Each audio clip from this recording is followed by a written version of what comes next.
वंदे ओडिशा तरफ आयोजित आज कार्यक्रम ए कार्यक्रम माध्यम आम देशर ओडिशावासी मन भितर देश प्रति भक्ति भावना जागृत करिवार एक अभिनव कार्यक्रम एवं ये संगठन ओडिशा रे आमर विभिन्न प्रकार जो वाद्य जंत्र अच्छी विभिन्न प्रकार पूजा पद्धति अच्छी विभिन्न पर्वपर्वाणी अच्छी याकू नहीं किभली भाव में ओडिशार लोक मानक भितर एकत्व भाव जोड़ी हम तापई सबुबले संगठन कार्यक्रम करिथाए एवं आजिर दिन रे जो कार्यक्रम एठी ऑपरेशन सिंदूर को लेकर वंदे भारत कले या द्वारा निश्चित भाव में ओडिशार जो गौरवमय इतिहास ताहा आजिर पीढ़ी पाखरे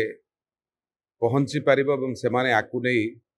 आगामी दिन पर प्रस्तुत हेबे। तेणु एभले कार्यक्रम आवश्यकता थिला। आमे केवल देश मातृका प्रति भक्ति भावना को उद्रेक करने जनवरी 26 अगस्ट 15 छाड़देला